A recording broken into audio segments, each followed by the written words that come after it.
নসিহত করো। আপনার ছেলে ছোট, তারপরেও তাকে নসিহত করেন। ইসলাম বলে তোমার ছেলে এইমাত্র জন্ম নিল, তার উপর কোনো হুকুম আহকাম এখনো চালু হয় নাই, তার আমল নামা শুরু হয় নাই, তারপরেও তার কানের কাছে এসে আজান দিয়ে তার সামনে ইসলামটা পৌঁছে দাও, ঠিক কিনা? তারপরে আপনার ছেলের বয়স হলো 7 দিন, ইসলাম বলে ছেলের চমৎকার একটা নাম রেখে দাও, তারপর ছেলের আকিকা দিয়ে দাও, ঠিক কিনা? ছেলেদের সুন্দর নাম রাখতে রাজি আছেন তো? লোকমান নামটা কেমন লাগে? ভালো লাগে? এরকম সুন্দর সুন্দর নাম রাখলে ছেলেগুলো ভদ্র হবে। আহাব্বুল আসমা ইলাল্লাহ আব্দুল্লাহ, আব্দুর রহমান। আল্লাহর কাছে সবচাইতে প্রিয়তম নাম হচ্ছে আব্দুল্লাহ আর আব্দুর রহমান। এই নাম দুটো রাখবেন। নবীদের নাম রাখবেন, সাহাবাদের নাম রাখবেন, কোরআন থেকে চুজ করে করে সুন্দর অর্থবোধক নাম রাখবেন। ইমাম সাহেব, খতিব সাহেবদের কাছে জিজ্ঞেস করে করে ভালো ভালো নাম রাখবেন। ছেলেগুলোরও ভালো করে দিবে কে? উল্টাপাল্টা নাম রাখলে ওইটারও একটা প্রভাব আছে না নাই? লিকুল্লি ইসমিন আসারুন, প্রত্যেকটা নামের একটা ইনফ্লুয়েন্স আছে, প্রত্যেকটা নামের একটা ইম্প্যাক্ট আছে। আপনি ভালো নাম রাখবেন, ওই ভালো নামের প্রভাব আপনার ছেলের জীবনেও আছে না নাই? এক চাচা এসেছে ঢাকাতে, গ্রাম থেকে ভাতিজার বাড়িতে বেড়াতে। অনেকদিন পর গ্রামের শাকসবজি নিয়ে এসেছে, তো ভাতিজা চাচাকে আপ্যায়ন করাচ্ছে, মেহমানদারি করাচ্ছে।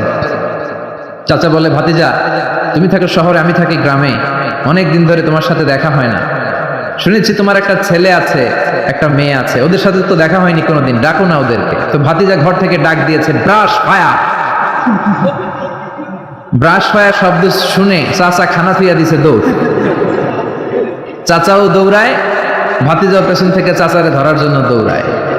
চাচা বলে, ভাতিজা আমার বয়স 80 হয়েছে, তুমি আমার ব্রাশ ফায়ার করো না।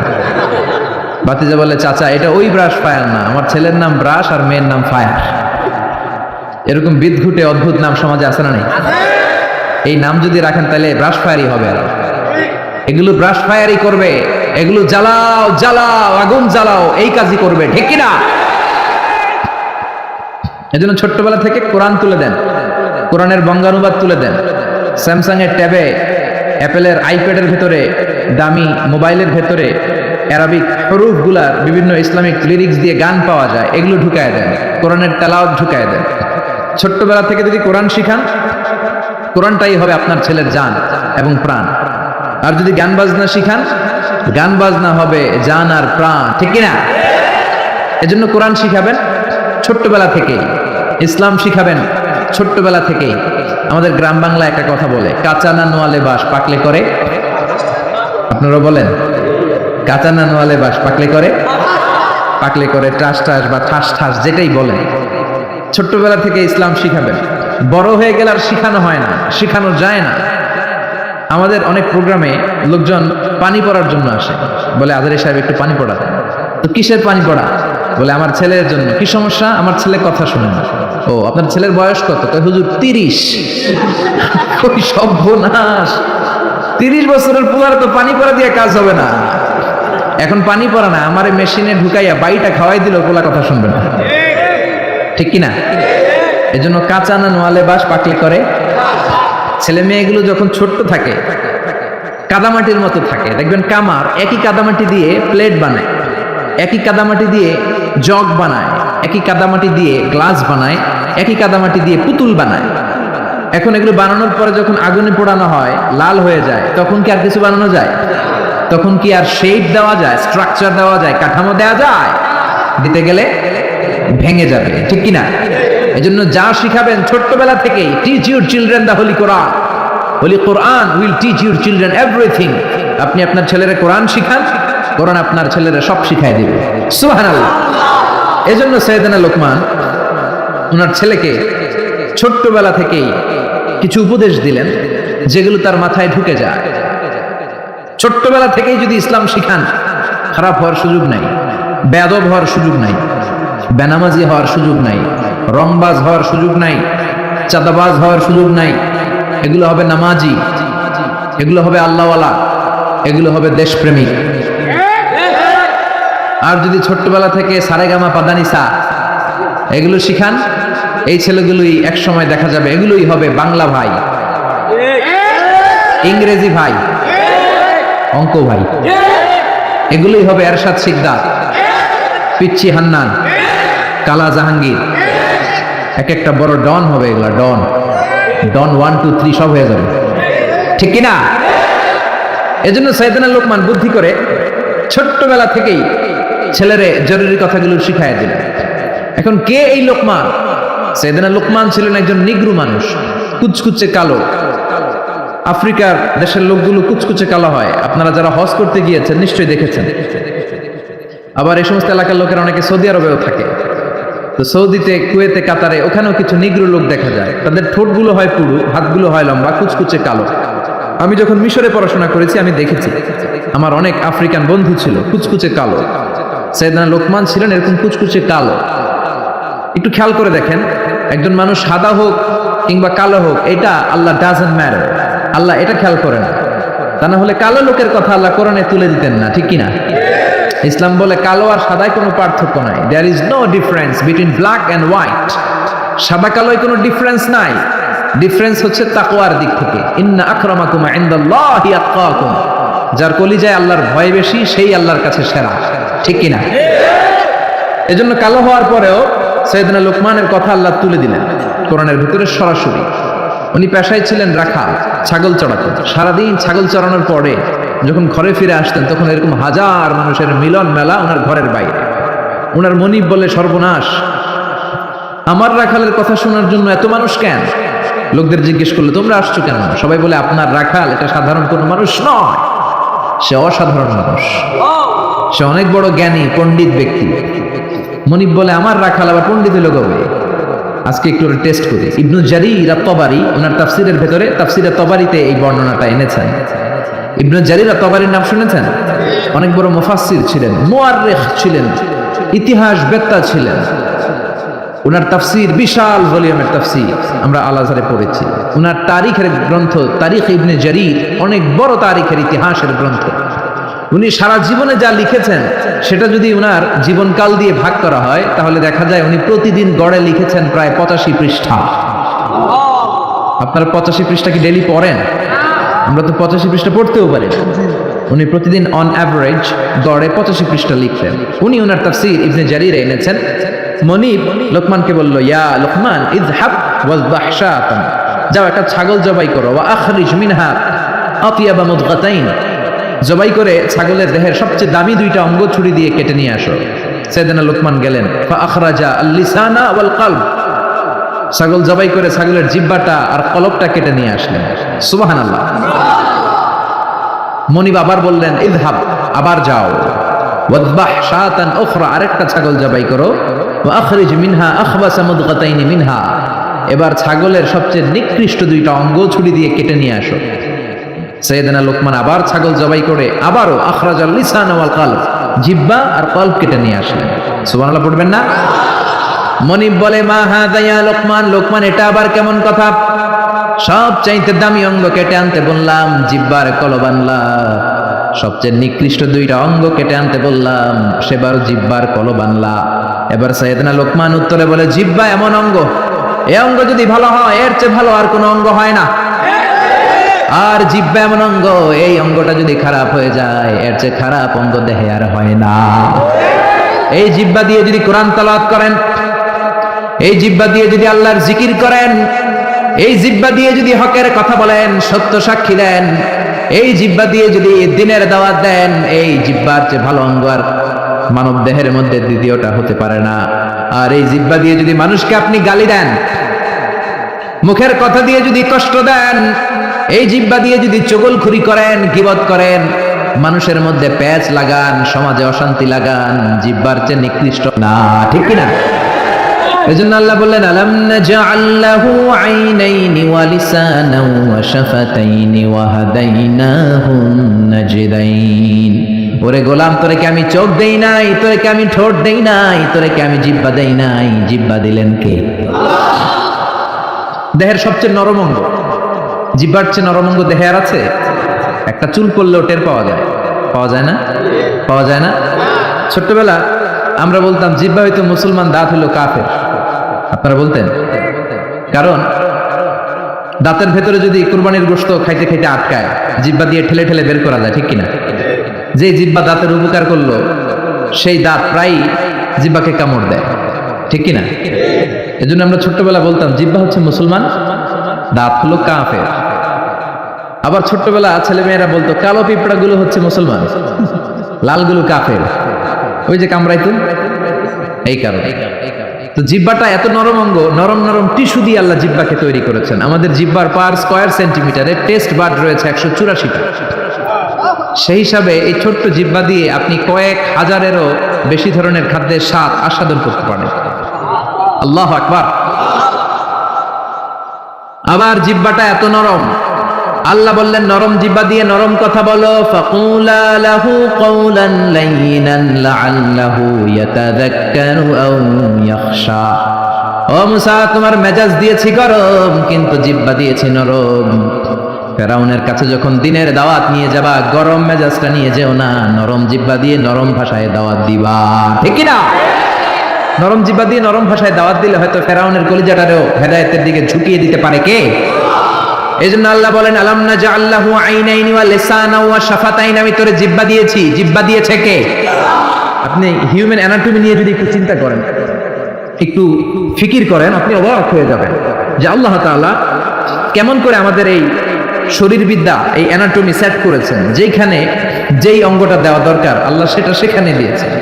নাক যেখানে হলে ভালো ওখানে, জিহ্বা যেখানে হলে ভালো, যেমন হলে ভালো ঠিক ওখানে, মুখ যেখানে হলে ভালো ঠিক ওখানে দিয়েছে। নাক এইখানে না দিয়ে আমাদের প্রত্যেকের নাক যদি আমাদের পিঠে দিয়ে দিত, আল্লাহ কি অবস্থা হতো?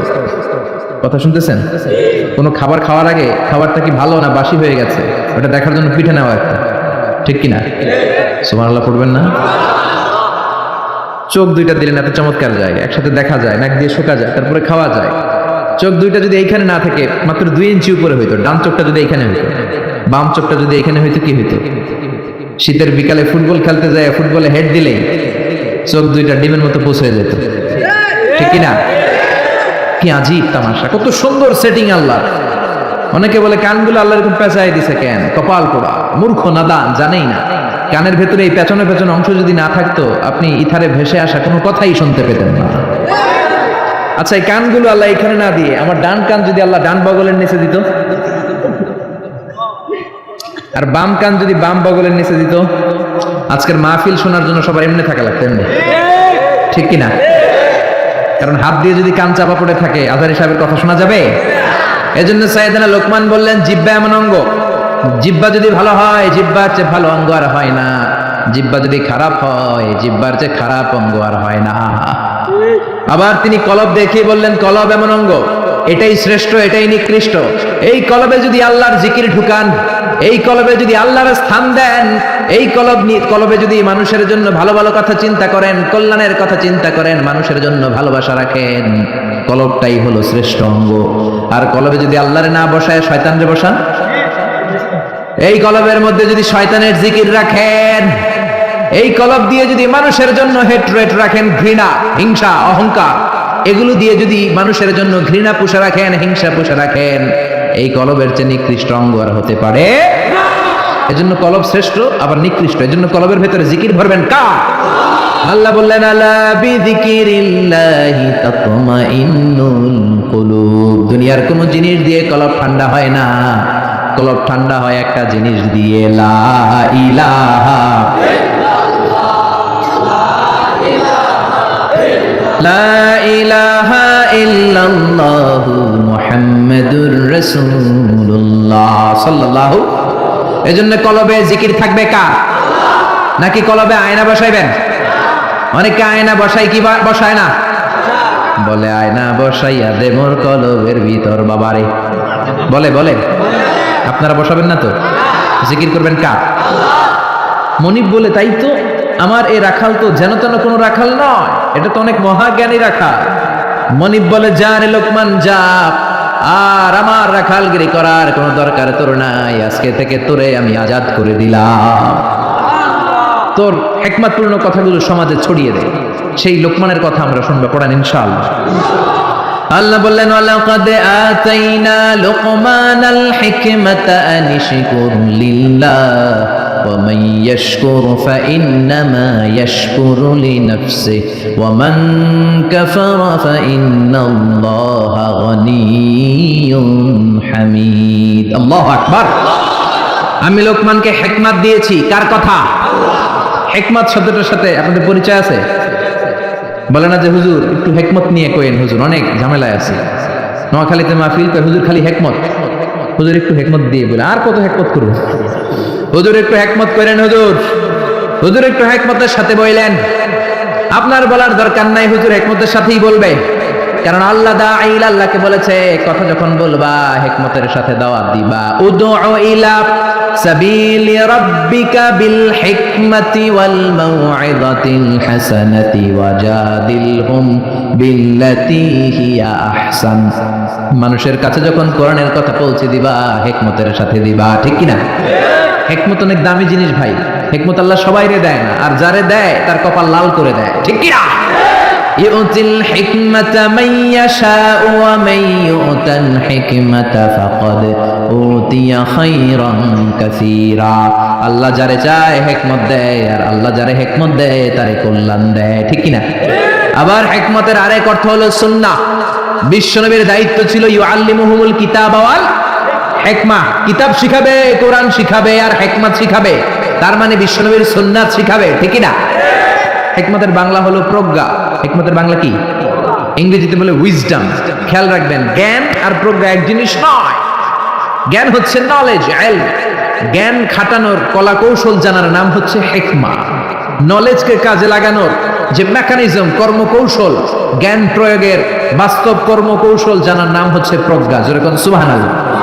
কেমন করে কথা বলতে হয়, কোন জায়গায় কি বলতে হয়, কার সামনে কি বলতে হয়, কোন শব্দ চয়নে বলতে হয়, এটা জানার নাম হচ্ছে হিকমত। পড়েন আল্লাহু আকবার। আপনি জানেন নামাজ পড়লে সওয়াব হয়, নামাজ পড়া ফরজ, যারা নামাজ পড়বে তারা জান্নাতি। এই জানাটার নাম হলো ইলম বা জ্ঞান। কিন্তু কেমন করে রুকু করতে হয়, কেমন করে সিজদা করতে হয়, এটা জানার নাম হলো হিকমত। সুবহানাল্লাহ। আল্লাহ আমাদেরকে হিকমত দিয়ে ধন্য করুক। আমরা পড়ি আমিন। আল্লাহ বললেন ওয়ালাকাদ আতাইনা লুকমানাল হিকমাতা আনিশকুর লিল্লাহ। আমি আমার প্রিয় বান্দা, আমি আল্লাহর ওলি, আমার ওলি লোকমানকে হিকমত দিয়েছি। কে দিয়েছে? আর তারে বলেছি আনিশকুর লিল্লাহ, শুকরিয়া করবা একজনের, তিনি কে? ওয়া মান ইয়াশকুর ফাইন্নামা ইয়াশকুরু লিনাফসি। আর যে শুকরিয়া করে তার নিজের জন্যই করে। শুকরিয়া করলে আমাদের লাভ, না শুকরি করলে আমাদের লস। আল্লাহর কোনো লাভ লস আছে নাকি? জোরে বলেন আছে? আল্লাহ বললেন শুকরিয়া করলে আমি বাড়িয়ে দেব, শুকরিয়া না করলে যা দিয়েছি সেটাও কেড়ে নেব। লা ইন শাকারতুম লা আযীদান্নাকুম ওয়া লা ইন কাফারতুম ইন্না আযাবি লাশাদীদ। যদি শুকরিয়া করো নিয়ামত বাড়ায় দিবে কে? কুফরি করলে শাস্তি দিবে কে? কুফরি করলে আল্লাহর আযাব বড় কঠিন। ইন্না বাতশা রাব্বিকা লাশাদীদ। আল্লাহর পাকড়াও বড় কঠিন। আল্লাহ সব সময় ধরে না, কিন্তু যখন ধরে ধরে ধরে ধরে না। ধরলে আল্লাহ, নমরুদরে যখন ধরলেন ছাড়েন নাই, ফেরাউনরে ধরলেন ছাড়েন নাই, আব্রাহারে ধরলেন ছাড়েন নাই। এখনো যদি কাউরে ধরে ছাড়বে? ছাড়বে। এজন্য তওবা করার দরকার আছে না নাই? নামাজ পড়ার দরকার আছে না নাই? কোরআনের পক্ষে থাকার দরকার আছে না নাই? আল্লাহ বললেন আনিশকুরু লিল্লাহি ওয়া মান ইয়াশকুরু ফাইন্নামা ইয়াশকুরু লিনাফসি। যে শুকরিয়া করে নিজের জন্য করে, যে শুকরিয়া করে তার লাভ, আল্লাহর কোনো লাভ নাই। আল্লাহর কোনো লাভ আছে? লাভ লস কার? জোরে বলেন লাভ লস কার? সহিহ মুসলিমের বর্ণনা, আল্লাহ বললেন ইয়া ইবাদি আন্না আউওয়ালাকুম ওয়া আখিরাকুম ওয়া ইনসাকুম ওয়া জিন্নাকুম কানু আলা আফজারি কলবি রাজুলিন ওয়াহিদ মা নাকাসা মিন মুলকি শাইআ। ও গোলাম, সবাই যদি কাফের হয়ে যাও, সবাই যদি নাফরমান হয়ে যাও, সবাই যদি ফেরাউনের উত্তরসূরি হয়ে যাও, আমি আল্লাহর ক্ষমতা আর এক আনাও কমবে না, ঠিক কি না? আর সব যদি জিকির করতে করতে আল্লাহর ওলি হয়ে যাও, পাক্কা ইমানদার হয়ে যাও, পাক্কা মুমিন হয়ে যাও, আমি আল্লাহর ক্ষমতা আর এক ইঞ্চিও বাড়বে না, ঠিক কি না? আল্লাহর ক্ষমতা বাড়েও না কমেও না। আল্লাহর কোনো লাভ লস নাই। লাভ লস কার? আরো জোরে বলেন কার? এবার সাইয়েদনা লোকমান তার ছেলেকে উপদেশ দিবেন 10টা। জোরে বলেন কয়টা? সবাই বলেন কয়টা? আজকে আপনারা শুনবেন কয়টা?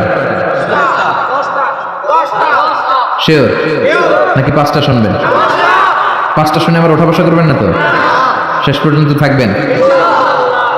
আল্লাহ কবুল করুক। وإذ قال لقمان لابنه وهو يعظه يا بني لا تشرك بالله إن الشرك لظلم عظيم ও নবী স্মরণ করুন সেই সময়ের কথা যখন লোকমান তার ছেলেকে উপদেশ দিচ্ছে কি দিচ্ছে উপদেশ দিবেন আমরা উপদেশ দেই না নসিহত করি না আর দ্বীনু আন নসিহা নসিহত করাই হচ্ছে ইসলাম বাবা ছেলের নসিহত করবে বন্ধু বন্ধুরে নসিহত করবে দলের নেতা দলের কর্মীদেরকে নসিহত করবে কর্মীরা নেতারে নসিহত করবে যেরকম ঠিক কিনা নসিহত থাকতে হবে যতদিন নসিহত থাকবে ততদিন ইসলাম থাকবে ঠিক কিনা স্মরণ করুন যখন লোকমান ছেলেকে নসিহত করছে ইয়া বুনাইয়া আর তার নসিহতের ভাষা ছিল কোমল নসিহতের ভাষা হতে হবে হৃদয় স্পর্শী নসিহতের ভাষা হতে হবে কোমল হৃদয় থেকে দরদ মাখানো কথা বললে এটা আরেকজনের হৃদয়ে যায় লাগে ঠিক কি না আর যদি গালি দিয়ে বলেন ফজরের নামাজ পড়ছ না এদিকে আয় আজকে তোর একদিন কি আমার একদিন বলা কেউ ঠিক আছে আমাদের একদিন তাহলে আমারও আছে একদিন ঠিক কি না ঠিক কি না কাজ হবে না এজন্য ভালোভাবে বলেন সাইয়েদনা লোকমান তাই করলেন ইয়া বুনাইয়া লা তুশরিক বিল্লাহি ইন্নাশ শিরকা লাযুলমুন আযীম লা তুশরিক বিল্লাহ ইয়া বুনাইয়া ও আমার কলিজার টুকরা ও আমার বাছা ও আমার ছেলে ও আমার সন্তান আপনারা কি বলেন ও আমার হোলা হ্যাঁ সন্তান ও আমার বৎস ও আমার কলিজার টুকরা ছেলে লা তুশরিক বিল্লাহ খবরদার আল্লাহর সাথে শিরক করো না ইন্নাশ শিরকা লাযুলমুন আযীম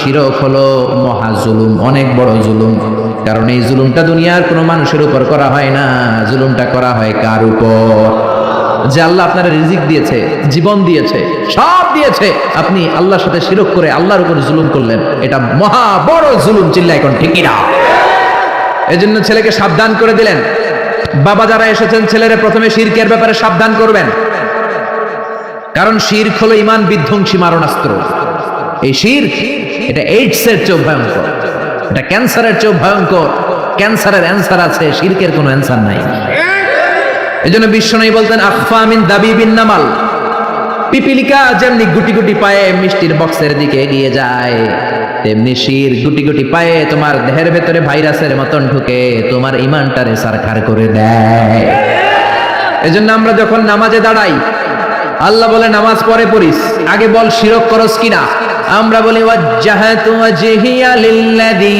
ফাতারাস সামাওয়াতি ওয়াল আরদা হানিফাও ওয়া মা আনা মিনাল মুশরিকিন আল্লাহ শিরক করি না ওয়া মা আনা মিনাল আল্লাহ আমি শিরক করি না আবার জিলহজ মাসে যখন হজে যান আল্লাহ বলে হজ পরে করিস আগে বল শিরক করস কিনা আমরা বলি লাব্বাইক আল্লাহুম্মা লাব্বাইক লাব্বাইক লা শারীক লাকা লাব্বাইক আল্লাহ আপনার কোনো শরীক নাই আমরা শিরক করি না এজন্য শিরক হলো বড় পাপ শিরক হলো মহা পাপ সব পাপের বাপ এজন্য ছেলেরা শিরক থেকে বাঁচাইতে হবে ঠিক কি না আল্লাহ বললেন ইন্নাল্লাহা লা ইয়াগফিরু আন ইউশরাকা বিহি ওয়া ইয়াগফিরু মা দুনা যালিকা লিমান ইয়াশা আল্লাহ চাইলে সব গুনাহ মাফ করে দিতে পারেন শুধুমাত্র শিরকের গুনাহ মাফ করেন না খবরদার ক্যান্সারের অ্যানসার আছে শিরকের কোনো অ্যানসার এজন্য আল্লাহ বললেন হাদিসে কুদসিতে ইয়া ইবাদি লাউ আতাইতানি বিকরাবিল আরদি খাতায়া কিয়ামতের দিন পাহাড় পরিমাণ গুনার স্তূপ নিয়ে যদি আমার সামনে আসো জমিন পরিমাণ গুনাহ নিয়ে যদি আমার সামনে আসো ওই গুনার মধ্যে যদি কোনো শিরকের গুনাহ না থাকে আমি পাহাড় পরিমাণ দয়ার ক্ষমা নিয়ে বান্দা তোমার কাছে হাজির হয়ে যাব পাহাড় পরিমাণ গুনাহ করছেন কিন্তু ওই গুনার ভিতরে কোন গুনাহ নাই শিরকের গুনাহ নাই তাহলে পাহাড় পরিমাণ দয়া ভালোবাসার ক্ষমা নিয়ে আপনার কাছে হাজির হয়ে যাবে কে এজন্য খবরদার লাইন আশরাকতা লা ইয়াহবাতান্না আমালুক যদি শিরক করো আমলগুলোরে বাতিল করে দিবে কে এজন্য সাইয়েদনা লোকমান ছেলেরে বললেন লা তুশরিক বিল্লাহি ইন্নাশ শিরকা লাযুলমুন আযীম ও আমার ছেলে খবরদার শিরক করবা না ছেলে মেয়েরা আজকে যা বলতে পারবেন কি বলবেন ও বাবা শিরক করিস না আদর করে বলেন হ্যাঁ ও আমার বাবা আমার বাজান আমার কলিজার টুকরা তুই আমার সব বাপ রে বাপ শিরক করিস না শিরক বড় পাপ সব পাপের বাপ ঠিক কি না সাবধান করে দেন শিরক দুই ধরনের শিরকে আকবার আরেকটা হচ্ছে শিরকে আসগার আলোচনাটা কঠিন লাগতেছে? সহজ করে কইতে আমায় কহজে, সহজ করে যায় না কওয়া সহজে। সহজ করে বলার চেষ্টা করতেছি, আপনারা একটু বোঝার চেষ্টা করতে হবে। শিরক দুই ধরনের, শিরকে আকবার, শিরকে আসগার। শিরকে আকবার যদি করেন আপনি শেষ, আমও শেষ, সালাও শেষ, ঈমান শেষ, মুশরিক হয়ে যাবেন। নতুন করে কালিমা পড়তে হবে মুসলমান হওয়ার জন্য, ঠিক কিনা? এই শিরকে আকবার তিন ধরনের। প্রথমটা হলো আশিরকু ফির রুবুবিয়্যাহ, রবের ব্যাপারে কোনো ছাড় নাই। রব যদি আল্লাহরে না মাইনা আরেকজনরে মানেন, মাইর আছে না নাই? এজন্য কবরের প্রথম প্রশ্ন কি? মার রাব্বুক, তোমার রব কে? আপনাকে বলতে হবে আল্লাহ আমারে রব। দমে দমে তনু মনে তারি অনুভব, পড়েন আল্লাহ আমারে রব। এজন্য কবরের প্রথম প্রশ্ন রব, আমাদের রব কে? এ আল্লাহ ছাড়া যদি কাউকে আপনি রবের জায়গায় স্থান দেন, আপনি শিরক করে ফেললেন, ঠিক কিনা? আল্লাহর ক্ষমতার মতো যদি কাউরে মনে করেন, আল্লাহর মতো যদি কাউরে বানান, আল্লাহর আসনে যদি কাউরে বসান, সেটাই শিরক, ঠিক কিনা? দুই নাম্বার হলো শিরক ফিল উবুদিয়্যাহ, বোঝার চেষ্টা করেন। ইবাদতে শিরক, ইবাদত পাওয়ার একমাত্র হকদার কে? মসজিদে যে আমরা সিজদা দেই কারে? এখন আপনি যদি মসজিদেও সেজদা দেন, মাজারে যেও সেজদা দেন, মুমিন না মুশরিক? মুমিন না মুশরিক? মাজারে সেজদা দিবেন? কিন্তু অনেকে মাজারে সেজদা দেয় কি দেয় না? পত্র পত্রিকায়, ফেসবুকে, অনলাইনে ছবিগুলো আছে না নাই? পুরুষের চেয়ে মহিলারা বেশি যায়। গোলাপ শাহ মাজারে তো আপনি অল টাইম 24 আওয়ার্স গেলেই মহিলারা এমনি উল্টে বেরো থাকে, সেজদা, জন্মের সেজদা দেয়। কেন সেজদা দিলেন মা? বলে আমার মেয়ে আছে 5টা, আমার ছেলে লাগবে, ছেলে। বাবা আমারে ছেলে দিবে, বাবা আমারে সন্তান দিবে। সন্তান দেওয়ার মালিক কে? মাজারে গেলে সন্তান পাওয়া যায় না। মাজারে গেলে যদি সন্তান পাওয়া যেত, তাহলে কুকুরের সন্তান হয় কেমনে? কুত্তায় কোন মাজারে গেল? গাভীর সন্তান হয় কিভাবে? ছাগলের বাচ্চা হয় কেমনে? মুরগির বাচ্চা হয় কেমনে? মুরগি কোন মাজারে যায় সিজদা দিছে? কথা কি বুঝতে পারতেছেন? এজন্য আল্লাহ বললেন ইয়াহাবু লিমান ইয়াশাউ ইনাসা ওয়া ইয়াহাবু লিমান ইয়াশাউ যুকুর আও ইউযাওয়িজুহুম যুকরানা ওয়া ইনাসা ওয়া ইয়াজআলু মান ইয়াশাউ আকিমা ইন্নাহু আলীমুন কাদির। তিনি যারে চান তারে ছেলে দেন, তিনি কে? যারে চান তারে মেয়ে দেন, তিনি কে? যারে চান ছেলেও দেন, মেয়েও দেন, তিনি কে? আবার যারে চান তারে ছেলেও দেন না, মেয়েও দেন না, তিনি কে? এই জন্য ছেলে মেয়ে চাইবেন কার কাছে?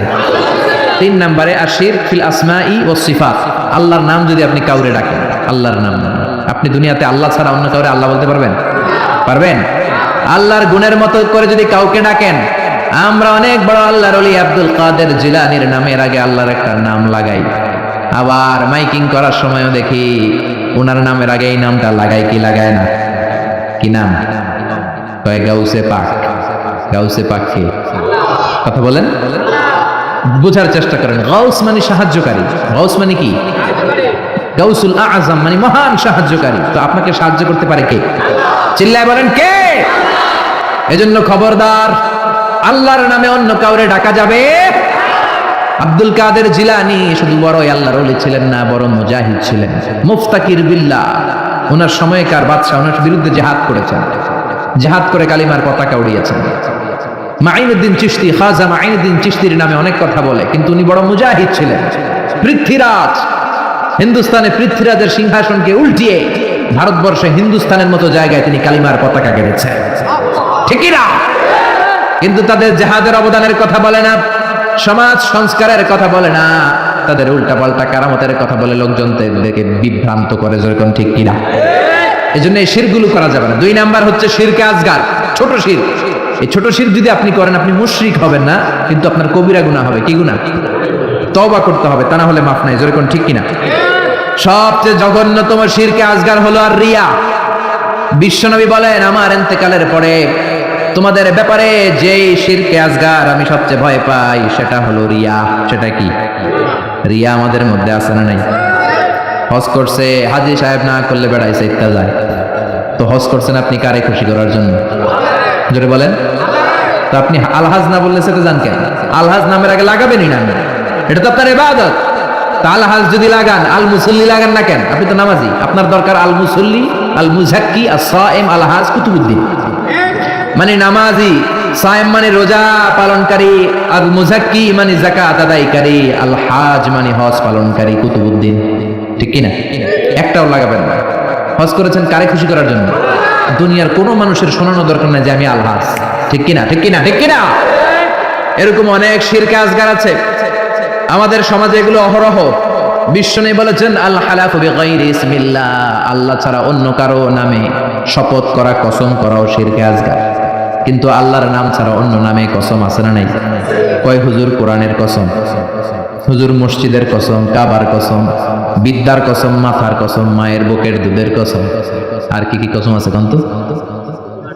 মাটির কসম, কিসের কসম? ছেলের কসম, ছেলের কসম, মেয়ের কসম। আছে না নাই? আছে না নাই? করা যাবে। কসম কাটলে একজনের নামে কাটবেন, তিনি কে? বিশ্বনবী বলেছেন মান কানা হালিফান লা মাহালাতা ফালিয়াহলিফ বিল্লাহ। কোন ঝামেলায় পড়ে কোন বিষয়কে বেশি গুরুত্ব আরোপ করার জন্য, এমফাসাইজ করার জন্য যদি কখনো কসম কাটতে হয়, একজনের নামে কাটবা, তিনি কে? আল্লাহর নামে কসম হবে, আল্লাহ ছাড়া কারো নামে কসম হবে। এরপর বিশ্বনবী বললেন লা তিয়ারাতা ফিল ইসলাম, ইসলামে তিয়ারা বলতে কিছু নাই, সুলক্ষণ কুলক্ষণ অপয়া কুফা বলতে কিছু নাই। কিন্তু আমরা কথায় কথায় বলি তুই কুফা। ঠিক কি না? খেলার সময় তুই ঢুকলে মাশরাফি আউট হয়ে যায়, তুই ঢুকলে আমার দলের লোকেরা আউট হয়, বলি না? ভুয়া কথা। ও ঢুকলেও আউট হবে, না ঢুকলেও আউট হবে। ঠিক কি না? নতুন বউ আসছে বাড়িতে, বৌমারে শাশুড়ি বলে মা একটু চা বানায় খাওয়া। নতুন বৌমা, নতুন বাড়ি, নতুন জায়গা, বুঝে নাই, চা বানাতে যে প্রেস্টিজ ভেঙে ফেলছে। এখন তো বউটা তো ভালো না, এটা তো অপয়া, এটা তো কুলক্ষণে, এটা অমঙ্গলে, বলে না? বলে না? এজন্য খবরদার, এগুলো বলা যাবে। মুসলমান বিশ্বাস করে ওয়াল কদর, তাকদীরের উপর, খাইরিহি ওয়া শাররিহি মিনাল্লাহ, ভালো হোক মন্দ হোক একজন করতে পারে, তিনি কে? এরপরে ইতিয়ানুল আররাফিন, গণকের কাছে যাওয়া। গণক বাবারা আছে না নাই? গণকদের কাছে যাওয়া যাবে না।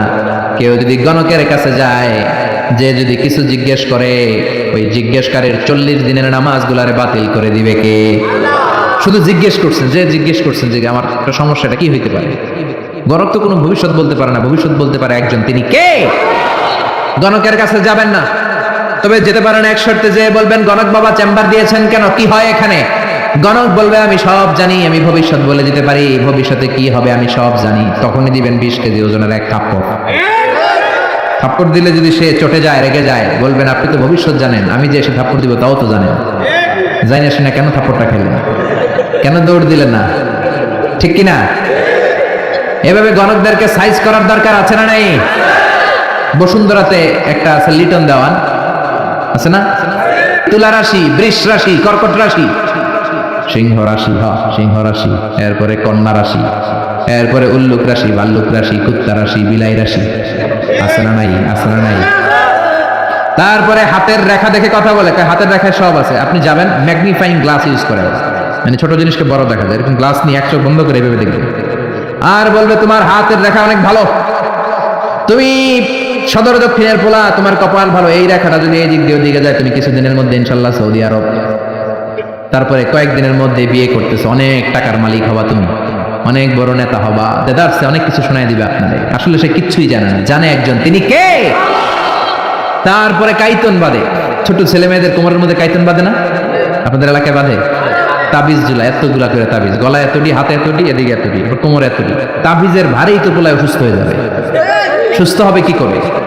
বিশ্বনবী তাবিজ ঝুলান নাই, বিশ্বনবী ঝাড়ফুঁক করতেন, রুকিয়া, ঝাড়ফুঁক করবেন।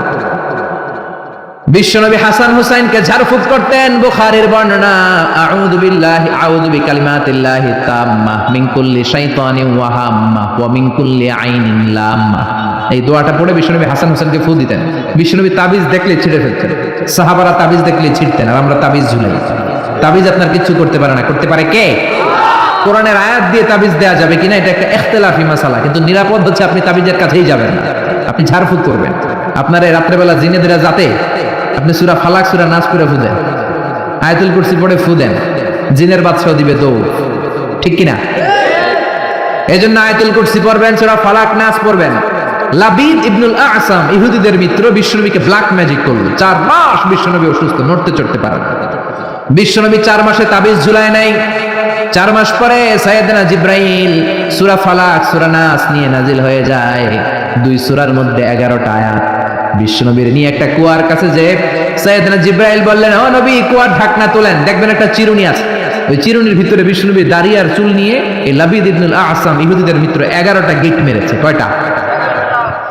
বিশ্বনবী বললেন, ও নবী, একটা করে গিট খোলেন আর পড়েন কুল আউযু বিরাব্বিল ফালাক।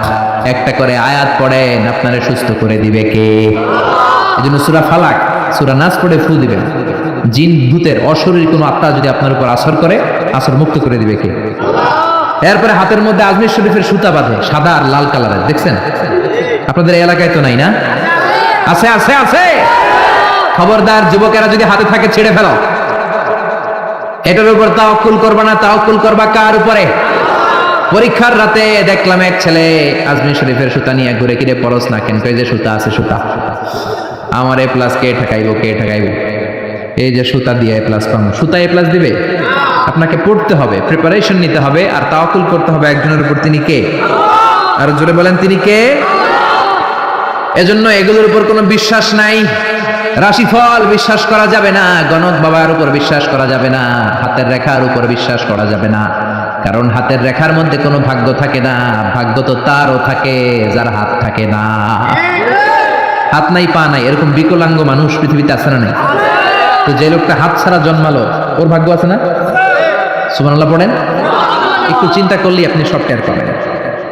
এরপরে খবরদার, ইঁদুরের কাছে দাঁত চাওয়া যাবে না। নাকি চাইবেন? এলাকায় আছে দাঁত পড়ে গেলে ইন্দুরের গর্ত খুঁজে, যে বলে, ইন্দুর মামা, আম্মাই কইছে আমনে নাকি আমার বড় মামা, আমার মোটা দাঁত নিয়ে আপনার চিকন দাঁত দেন।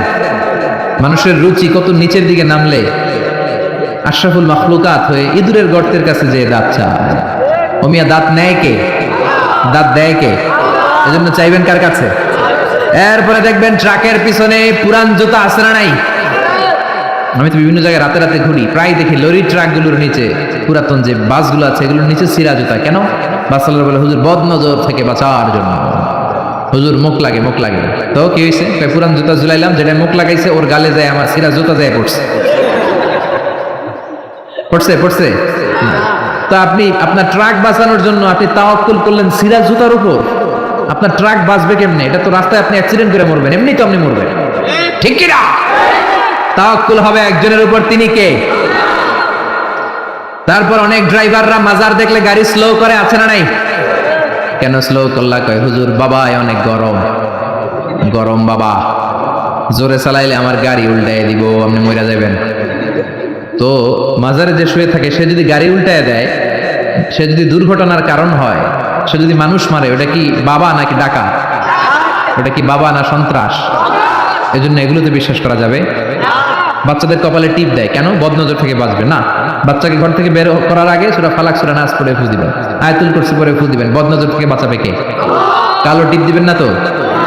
অবাক করা কাণ্ড, আমি আমার বাসার একটা অনেক পুরাতন অ্যালবাম ঘাটতে ঘাটতে দেখি আমার 7-8 বছরের বা 6-7 বছরের একটা ছবি, আমার কপালের এদিকে এরকম কালো টিপ দেওয়া।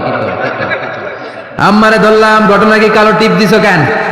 কয় তোর নানি কইছে। নানিরে ধরলাম, ও নানি তুমি এই কথা কইছো কেন? কয় তোর বড় আম্মা কইছে। বড় আম্মা মইরা গেছে, আর খুঁজা পাই না।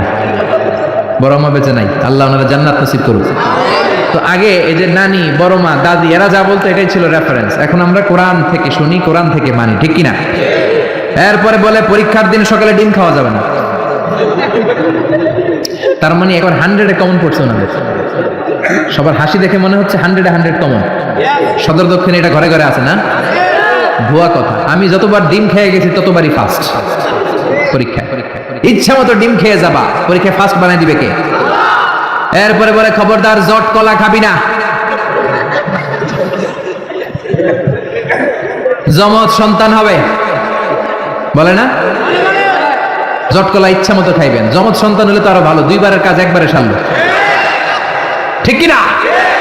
10 মাস 20 মাস একটা মায়ের 2বারে কষ্ট, 2বারে সিজার করে পেট কাটো, 50-50 হাজার করে 1 লাখ টাকা, টাকাও বাঁচলো, মায়ের কষ্টও বাঁচলো, ঠিক কিনা?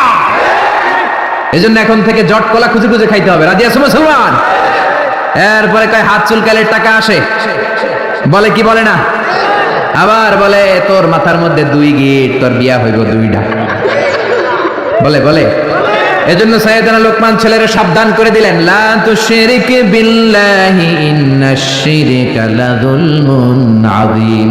খবরদার আমার কলিজার টুকরা বাজান, শিরক করো না। এই যেগুলো বললাম এগুলো কইরো না বাবা, এগুলো করা যাবে না। মুসলমান এগুলোতে বিশ্বাস করে না, এগুলোর উপর তাওয়াক্কুল করে না।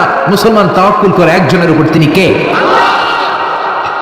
2 নম্বর উপদেশ, ইয়া বুনাইয়া ইন্নাহা ইন তাকু মিসকালা হাববাতিন মিন খারদালিন ফাতাকুন ফি সাখরাতিন আও ফিস সামাওয়াতি আও ফিল আরদি ইয়াতি বিহা আল্লাহ ইন্নাল্লাহা লাতীফুন খাবীর। আল্লাহু আকবার।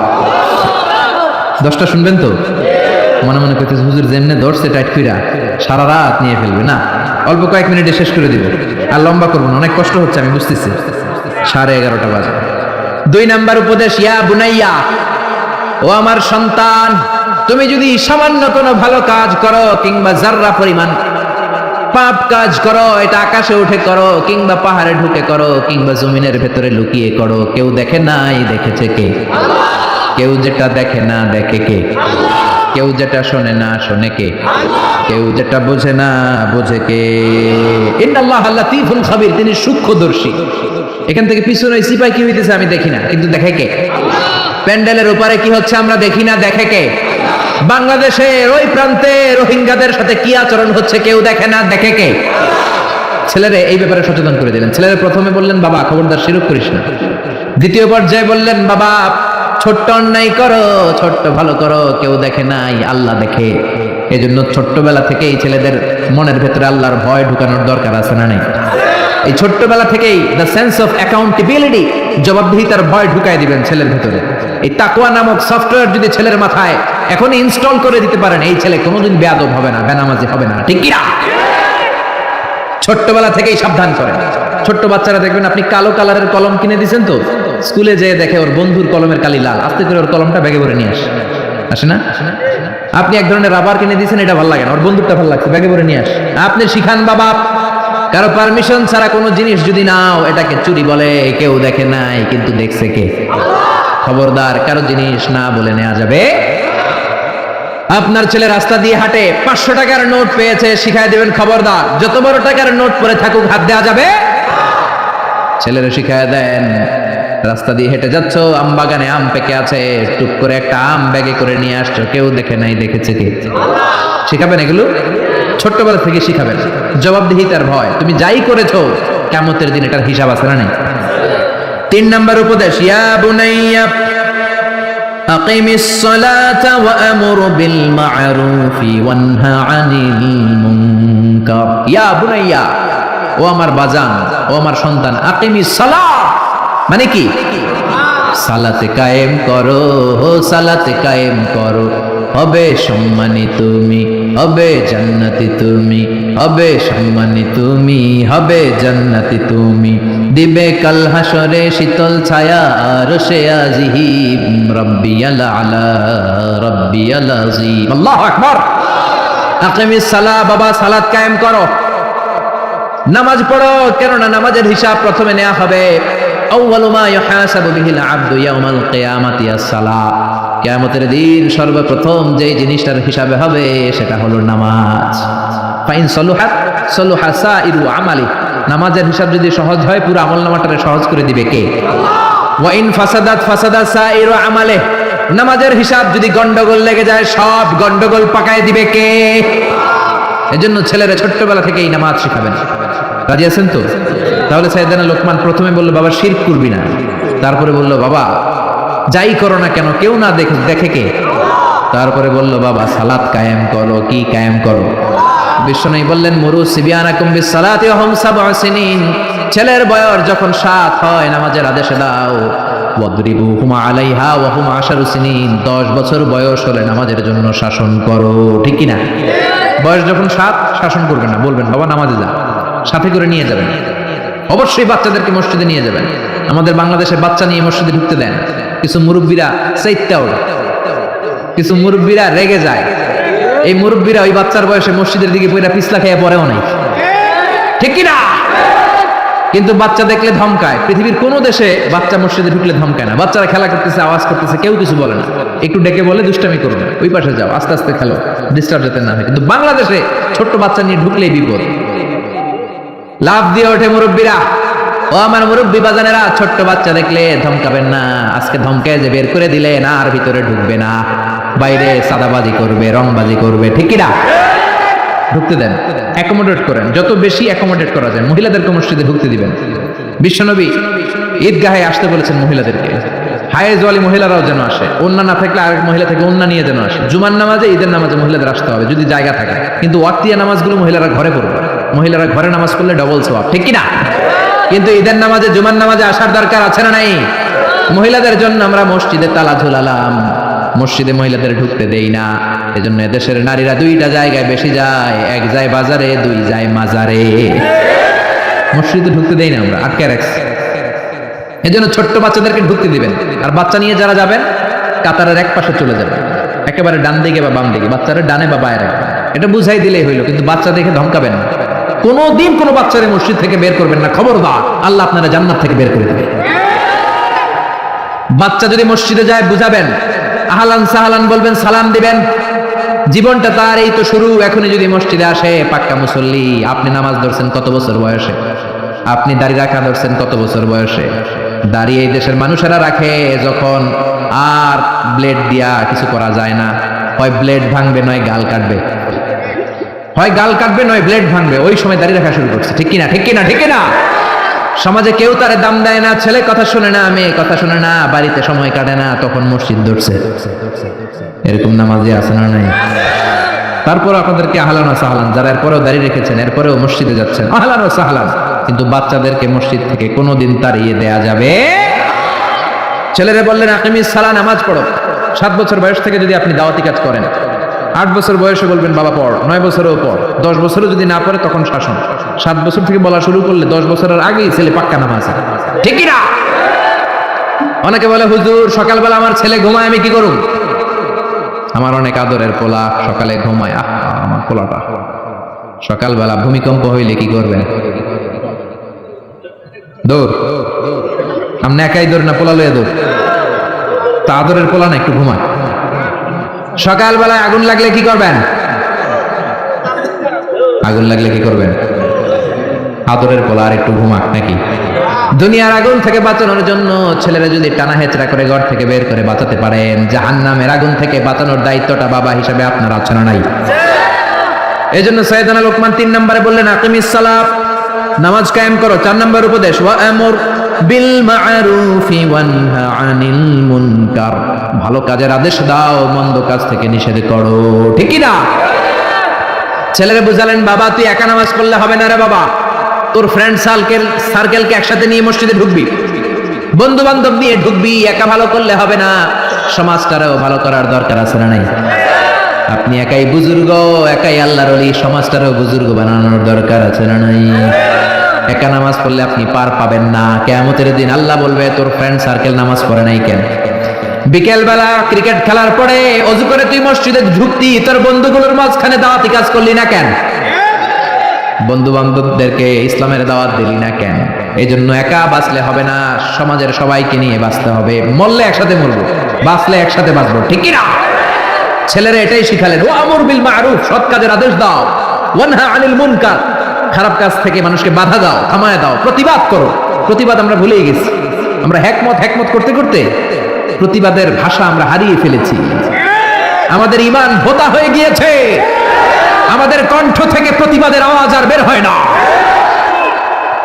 আমরা সমাজের অন্যায়গুলো দেখেও দেখি না, পাপগুলো শুনেও শুনি না, মাজলুমদের আর্তচিৎকার আমাদের কানে পৌঁছতে চায় না। আমরা সবাই মিলে যদি সমাজটাকে সুন্দর করতে চাই, জালিমের দাঁত ভাঙা জবাব দিতে চাই, সাহায্য করবে কে? একসাথে হন, অনেক বড় শক্তি, এই শক্তির সামনে কেউ দাঁড়াতে পারে না, ঠিক কি না? ছেলেরা শিখালেন ওয়া আমর বিল মারুফ, নিজে ভালো কাজ করবি, সমাজেও আদেশ দিবি, নিজে খারাপ করবি না, সমাজেও কোনো খারাপ কাজ হতে দেওয়া যাবে না। কারণ আযাব আর গজব যখন আসে শুধু জালেমদের উপর আসে না, আলেমদের উপরও আসে। আলেম সাহেব তুমি খারাপ দেখে খারাপটা বললা না কেন? হক দেখে হকের কথা বললা না কেন? ঝুঁকি নিয়ে দাওয়াতি কাজ করলা না কেন? ঠিকই না? আযাব যখন আসে তখন সমাজের শুধু বেনামাজিদের উপর আসে না, নামাজিদের উপর আসে। আযাব যখন আসে ইন জেনারেল আসে, গণহারে সবাই মরে, জালিম মরে, জিনাকার মরে, বেনামাজি মরে, আল্লাহর ওলিরাও মরে, ঠিক কি না? তুমি ঘরে বসে বসে জিকির করে তোমার ওলি হইতে কইছে কে? সমাজটারে তুমি পরিবর্তন করো নাই কেন? ঠিক কি না? সাইয়েদনা মুসা আল্লাহরে বললেন, আল্লাহ কোন এলাকার উপর যখন আযাব দেন ওই এলাকার জালিমদের উপর না দিয়ে সবার উপরে দেন কেন? জালিমরা যেমনি মরে আলেমরাও মরে কেন? জালেমরাও মরে আলেমরাও মরে, কারণটা কি? জালিমও মরে যায়, আলিমও মরে যায়, খারাপ লোকগুলাও মরে, ভালোরাও মরে। খারাপরা মরে বুঝলাম, ভালোরা মরে কেন? ভালোরা মরে কেন? ভালোদের উপর আযাব দাও কেন? আল্লাহ বলে, মুসা কিছুক্ষণ পরে তুমি নিজেই প্রশ্নের উত্তর পেয়ে যাবা। সাইয়েদনা মুসা আলাইহিস সালাম হাঁটতে লাগলেন। হাঁটতে হাঁটতে মরুভূমির মাঝখানে একটা গাছ পেয়ে বিশ্রাম নিচ্ছেন। বিশ্রামের এক পর্যায়ে ঘুমিয়ে গেলেন, প্রচন্ড ঘুম। ওই গাছের নিচে ছিল বিষ পিঁপড়ার বাসা। কিসের বাসা? আছে, কামড় দিলে খুব আরাম লাগে না? হ্যাঁ, বেশ ব্যথা লাগে। তিনটা পিঁপড়া সাইয়েদনা মুসা আলাইহিস সালামের পায়ে কামড়াতে শুরু করলো। পিঁপড়ার কামড় খেয়ে সাইয়েদনা মুসা আলাইহিস সালাম ঘুম থেকে জেগে গেলেন। ঘুম ভেঙে গেল। এই নবীর মেজাজ নরম না গরম? বেশি না কম? খুব রাগী নবী ছিলেন, মেজাজ ওলা। উঠে দেখে তিনটা বিষ পিঁপড়া কামড়ায়, আশেপাশে বিষ পিঁপড়ার বাসা। রাগের চোটে খরমের জুতা পরে পা দিয়ে ডলে ডলে পিঁপড়ার বাসা নাস্তানাবুদ করে দিলেন, ভেঙে সারখারে করে দিলেন। পা দিয়ে ডলে ডলে সবগুলো পিঁপড়া মেরে ফেললে। আল্লাহ ডেকে বললেন, ও মুসা কামড় দিছিল কয়টা? মারছো কয়টা? মারছো কয়টা? মারার দরকার ছিল তিনটা, সবগুলার মাল্লা কেন? মুসারে আমি যখন আযাব দেই, আমি যখন গজব দেই, আমি যখন ধ্বংসলীলা করি, তখন সমাজের শুধু জালেমদের উপরে করি না, আলেমদের উপরও করি, ঠিক না? কারণ আলেম সমাজগুলারে বাঁচাই নাই কেন? আল্লাহর ওলিরা সমাজটারে সংস্কার করে নাই কেন? কোরআন যারা জানে, যারা জানে না তাদের কাছে পৌঁছায় নাই কেন? ঠিক না? এজন্য ছেলেরে বললেন, ওয়া আমরু বিল মা'রুফি ওয়ানহা আনিল মুনকার, নিজেও ভালো করো, সমাজটারেও ভালো করো। ওয়াসবির আলা মা আসাবাক, তারপরে বিপদে ধৈর্য ধরো। ইন্না যালিকা মিন আজমিল উমুর, এটাই প্রত্যয়ী মুমিনের কাজ। ছেলেরে বুঝালেন, বাবা তুই যদি নামাজি হোস, তুই যদি হকের পথে দাওয়াত দিস আর অন্যায়ের প্রতিবাদ করিস, বাতিলের তীর তোর বুককে ঝাঁঝরা করে দিবে।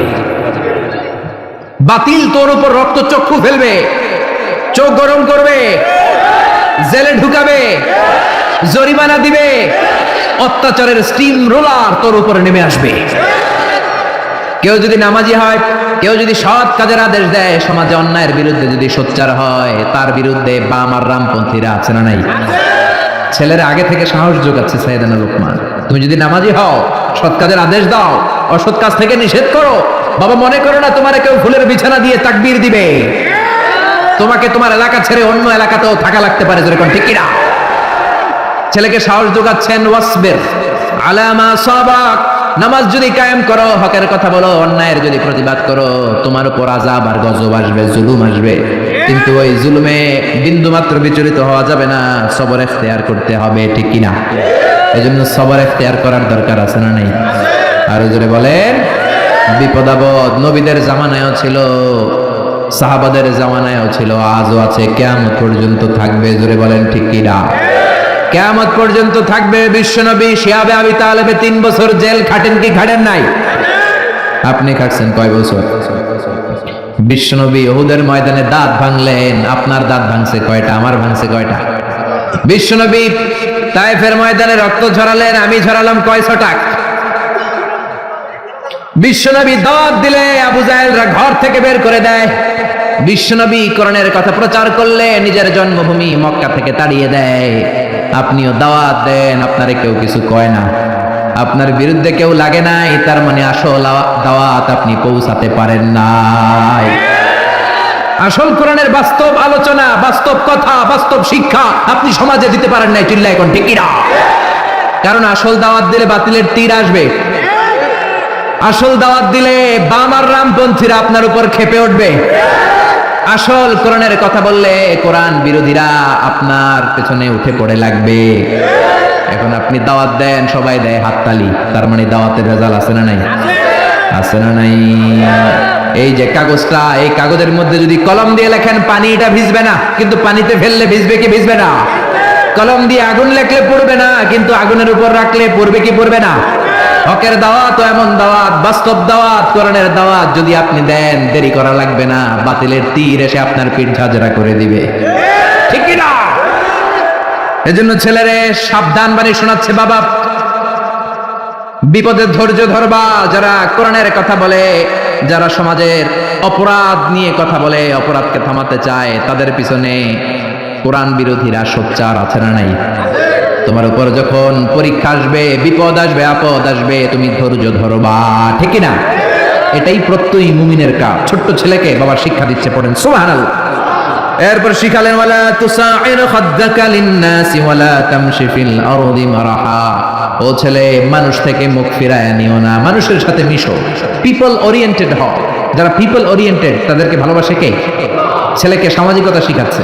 প্রথমে বললো শিরক করো না, এরপরে আল্লাহর ভয় ঢুকায় দিল, এরপর বললো বাবা সালাত ক্যাম্প করবি, এরপর বললো তুই একা পড়লে হবি না, ফ্রেন্ড সার্কেল নিয়ে পড়বি, তারপরে বললো পাপ কাজগুলো বাধা দিয়ে থামিয়ে দিবি, এরপরে সাহস যুগিয়ে বললো বিপদে ধৈর্য ধরবি, এবার বলে সামাজিক হবি। কি হবি?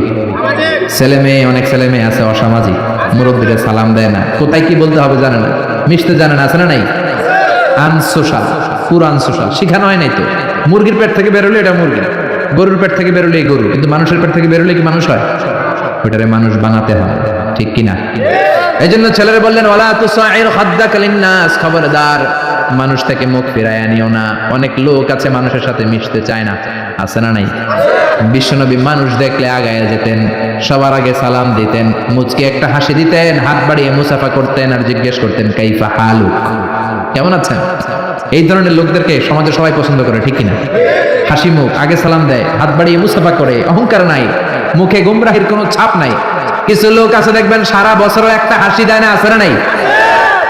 সারা বছর চেহারাটা এরকম করে রাখে, আছে না নাই? বিশ্বনবী এই জাতীয় লোকদের পছন্দ করতেন। সবসময় মুচকি হাসবেন, বরকত দিবে কে? ছেলেরে সামাজিকতা শিখালেন বাবা, গণবিচ্ছিন্ন হয়েও না, জনগণের সাথে মিশে থাকো, বরকত দিবে কে? ওয়ালা তামশি ফিল আরদি মারহা, অহংকার করে রাস্তায় হেঁটো না। যুবক ছেলেরা 5-7 জন একসাথে হইলে আর কাউরে চোখে পড়ে না, আছে না নাই? সদর দক্ষিণের ছেলেরা অবশ্যই এরকম না, ভদ্র নামাজি আল্লাহওয়ালা।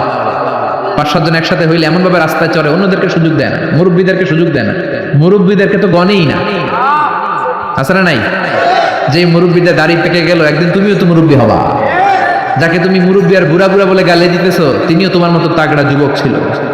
তিনি যখন রাস্তা দিয়ে দৌড় দিত, লোকজন তাকিয়ে থাকতো তার দৌড় দেখে, ঠিক কি না? সময়ের আবর্তনে, কালের বিবর্তনে তারে বৃদ্ধ বানিয়ে দিল কে? তোমার এই কালো দাড়িকেও একদিন সাদা বানিয়ে দিবে কে? এজন্য ভদ্রতার দরকার আছে না নাই? মুরব্বীদেরকে সম্মান দেওয়ার দরকার আছে না নাই? ওয়ালা তামশি ফিল আরদি মারাহা, যুবক ভাইরা একসাথে যখন রাস্তা দিয়ে হাঁটবা, এক পাশ দিয়ে হাঁটবা, মেয়েদেরকে জায়গা করে দিবা, মুরব্বীদের জায়গা করে দিবা, জান্নাতে তোমারে ঢোকার জায়গা করে দিবে কে? ইয়াংরা এগুলো করে, রক্ত গরম তো, তাগড়া যুবক, আই ডোন্ট কেয়ার, খালি দাপট দেখায়। আর হুন্ডা থাকলে তো কথাই নেই, হ্যাঁ? সাথে যদি হুন্ডা থাকে কোনো কথা নাই, পুরো জমিনটাই ওর বাপের, পুরো রাস্তাটাই ওর বাপের। এগুলো করা যাবে? এই জন্য সাইয়েদনা লুকমান তার ছেলেদের ছোট্টবেলা থেকে শিখালেন বাবা ওয়ালা তামশি ফিল আরদি মারাহা, অহংকার করে রাস্তায় হেঁটো না, অহংকার করে বেয়াদবের মতো হুন্ডা চালিও না। ইন্নাল্লাহা লা ইউহিব্বু কুল্লা মুখতালিন ফাখুর, অহংকারীকে আল্লাহ পছন্দ করে। লা ইয়াদখুলুল জান্নাতা মান কানা ফি কলবিহি হাব্বাতু খারদাল মিনাল কিবর, যাররা পরিমাণ অহংকার যদি কোনো মানুষের অন্তরে থাকে, ওই লোকটা কোনোদিন জান্নাতে ঢুকবে না। আবার হাদিসে কুদসিতে আল্লাহ বললেন আল কিবরিয়াউ রিদাই, অহংকার আমার চাদর, ওয়াল আযামাতু ইজারি, বরত্ব আমার লুঙ্গি। যেই লোকটা, যেই গোলামটা আমার অহংকার করলো, সেজন্য আমি আল্লাহর চাদর ধরে টানাটানি করলো। এজন্য অহংকার করা যাবে? অহংকার করা সাজে একজনের, তিনি কে? জোরে বলেন। 9 নম্বরে বললেন ওয়াকসিদ ফি মাশিকা ওয়াগদুদ মিন সাউতিক। 10 নম্বর ওয়াগদুদ মিন সাউতিক, ইন্না আনকারাল আসওয়াতি লা সাউতুল হামির। সুবহানাল্লাহ। ওয়াকসিদ ফি মাশিক, আল কসদ মানে ব্যালেন্সড, মিডল পাথকে অবলম্বন করা। হাঁটার সময় মধ্যম পন্থায় হাঁটো, বিনয়ের সাথে হাঁটো। রহমানের বান্দারা রাস্তা দিয়ে যখন হাঁটে অহংকারের সাথে হাঁটে না, বিনয়ের সাথে হাঁটে, ঠিক কিনা? ওয়া ইবাদুর রাহমানিল্লাযীনা ইয়ামশুনা আলাল আরদি হাওনা ওয়া ইযা খাতাবাহুমুল জাহিলুনা ক্বালু সালামা। রহমানের বান্দারা যখন হাঁটে বিনয়ের সাথে হাঁটে, ভদ্রতার সাথে হাঁটে, ঠিক কিনা? ছেলে মেয়েদেরকে ভদ্রতা শিখাবেন। সর্বশেষ বললেন ওয়াকদুদ মিন সাউতি, কণ্ঠটাকে মোলায়েম করো, নিচু করো। অনেকে চিল্লা ফাল্লা করে কথা বলে, থেকেও শোনা যায়, এমন লোক আছে না নাই? এজন্য ছেলেরা শিখালেন কোমল ভাষী হও। কি ভাষী? কোমল ভাষী, ভদ্রভাবে স্মুথলি কথা বলো, যাতে লোকজন তোমার কথা শুনে অভিভূত হয়, তোমার জন্য দোয়া করে, ঠিক কিনা? এগুলো বাচ্চাদেরকে শিখাবেন। আল্লাহ বললেন ইন্না আনকারাল আসওয়াতি লা সাউতুল হামির, বড় গলায় কর্কশ গলায় যারা কথা বলে তাদের কথাকে আল্লাহ গাধার আওয়াজের সাথে তুলনা করলেন। কিসের আওয়াজ? আরো জোরে বলেন। গাধার আওয়াজ শুনছেন? বিকট, অদ্ভুত, বিদঘুটে একটা আওয়াজ। মিশরে তো আমি অনেক গাধা দেখেছি। মিশরে গাধার পিঠে করে কমলা বিক্রি করতো, ইউসুফি বলে কমলাকে। কি বলে? আর এই যে আমরা মালটা খাই যে, এটা বলে বুর্তুকল। কি বলে? এই বুর্তুকল খুবই কম দামে পাওয়া যেত। ইউসুফি 2 টাকা কেজি, ইজিপশিয়ান 2 পাউন্ড, 13 দুগুণে 26, 26 টাকায় 1 কেজি কমলা, 26 টাকায় 1 কেজি মালটা। কি নিয়ামতের দেশ আরব দেশ! আল্লাহ তিন, জৈতুন, ইউসুফি, বুর্তুকল সম্মান দিয়ে ভরে রেখেছে। ওখানে গাধার আওয়াজ শুনেছি, আসলে বিদঘুটে আওয়াজ। গাধা যখন আওয়াজ করতো পুরো এলাকা কেঁপে যেত ভয়ে। গাধার আওয়াজ, গাধা তখন আওয়াজ করে যখন সে শয়তান দেখে।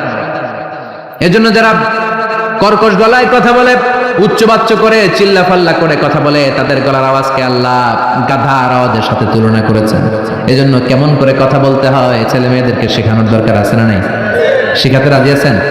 রাজি আছেন? এই 10টা উপদেশ বাবা যারা হয়েছেন ছেলে মেয়েদের কাছে পৌঁছাবেন, রাজি আছেন তো? খালি ছেলে মেয়েদের উপরে পৌঁছাবেন, নিজে আর আমল করবেন না নাকি? নিজে আমল করবেন তো?